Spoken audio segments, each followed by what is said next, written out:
രണ്ടിലാരായാലും വേണ്ടില്ല, തൃത്താല മണ്ഡലക്കാർക്ക് നല്ല കിടിലൻ MLA കിട്ടും. കേരളത്തിലെ യുവതുർക്കി നേതാക്കളുടെ ലിസ്റ്റ് എടുത്താൽ ആദ്യം വരുന്ന പേരുകളിൽ ഒന്നാണ് KPCC വൈസ് പ്രസിഡന്റ് കൂടിയായ VT ബലറാമിൻ്റേത്. അതുപോലെ തന്നെ DYFIയുടെ അഖിലേന്ത്യാ നേതാവായിരുന്ന MP രാജേഷ് കേരളത്തിലെ പ്രധാനപ്പെട്ട മന്ത്രിയൊക്കെയാണ്.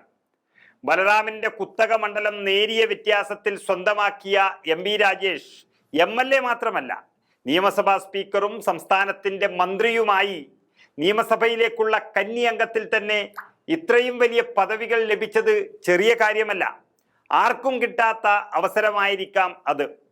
അങ്ങനെ ഇനിയൊരു തെരഞ്ഞെടുപ്പ് വരുമ്പോഴും യാതൊരു സംശയവും വേണ്ട, MP രാജേഷും VT ബലറാമും തന്നെയായിരിക്കും തൃത്താലയിൽ വീണ്ടും നേർക്കുനേർ വരുന്നത്.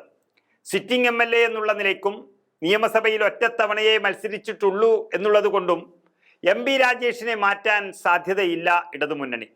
അതുപോലെ തന്നെ മണ്ഡലത്തിൽ മുഴുവൻ സമയവും ചെലവഴിച്ച് പാലക്കാട് ഉപതെരഞ്ഞെടുപ്പിൽ പേര് വരുമ്പോൾ പോലും താല്പര്യമില്ല എന്നറിയിച്ചത് തൃത്താലയ്ക്ക് വേണ്ടി തന്നെയാണെന്ന് വാർത്തകൾ വന്നു കഴിഞ്ഞു. തോറ്റുപോയ ഒരു മണ്ഡലത്തിൽ നിന്നും മാറി പാലക്കാട് പോലെയുള്ള ഉറച്ച ഒരു സീറ്റ് കിട്ടുമ്പോൾ വേണ്ട എന്ന് പറഞ്ഞത് തൃത്താലയെ VT ബലറാമിന് അത്രയ്ക്കും വിശ്വാസമുള്ളത് കൊണ്ടാണ്. അത് കാത്തുരക്ഷിക്കുമെന്ന് ബലറാം പറയുന്നു. അതിന് കാരണവുമുണ്ട്. CPM BJP ബാന്ധവമാണ് അതിനെല്ലാം കാരണം.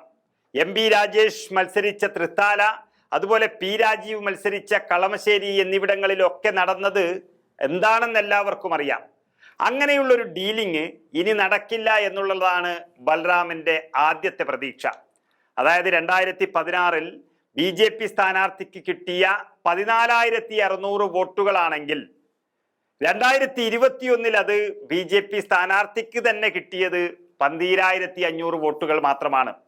വർദ്ധിച്ചു എന്ന് എല്ലാവരും പറയുന്ന 1,500-ലേറെ വോട്ടുകളും അവിടെ കാണാനില്ല BJPക്ക്. അങ്ങനെ എല്ലാം കൂടി BJPക്ക് ലഭിക്കേണ്ടുന്ന ഒരു 3,000-3,500ഓളം വോട്ടുകൾ കാണാനില്ല എന്ന് പറയുമ്പോഴാണ് CPM സ്ഥാനാർത്ഥി MP രാജേഷ് 3,016 വോട്ടുകൾക്ക് അവിടെ ജയിക്കുന്നത്. അപ്പോൾ BJPയുടെ ആ വോട്ടുകൾ എങ്ങോട്ട് പോയി എന്നത് അന്വേഷിച്ചു പോകേണ്ടുന്ന ആവശ്യമേ ഇല്ല. അങ്ങനെ ഈ സംസ്ഥാനത്ത് തന്നെ കഴിഞ്ഞ തെരഞ്ഞെടുപ്പിൽ വളരെ പച്ചയ്ക്ക് BJP വോട്ടുകൾ വാങ്ങി കോൺഗ്രസ് സ്ഥാനാർത്ഥിയെ CPM തോൽപ്പിച്ച മണ്ഡലമാണ് പാലക്കാട് ജില്ലയിലെ തൃത്താല. അതിന് മറ്റൊരു കാരണം കൂടി ഉണ്ടായിരുന്നു. AKGയെ പോലെയുള്ള ഒരാളെ ആക്ഷേപിച്ച VT ബലറാമിനെ എങ്ങനെയെങ്കിലും തോൽപ്പിച്ചിരിക്കുമെന്ന് പിണറായി വിജയൻ തന്നെ ടാർഗറ്റ് ചെയ്തിരുന്നു. അത് അദ്ദേഹം നടപ്പിലാക്കി കഴിഞ്ഞു. എന്നാൽ ഇത്തവണ വളരെ ചടുലതയോടെ രാഷ്ട്രീയ പ്രവർത്തനം നടത്തുന്ന VT ബലറാമും അവിടെ നിന്ന് ജയിപ്പിച്ച് വിട്ട അന്നു മുതൽ തിരക്കിനിടയിൽപ്പെട്ട് മണ്ഡലത്തിലെ വെറും ഒരു അതിഥിയായി മാറിയ MP രാജേഷും തമ്മിൽ നടക്കുന്നത് തീപാറുന്ന മത്സരം തന്നെയായിരിക്കും എന്നതിൽ സംശയമില്ല.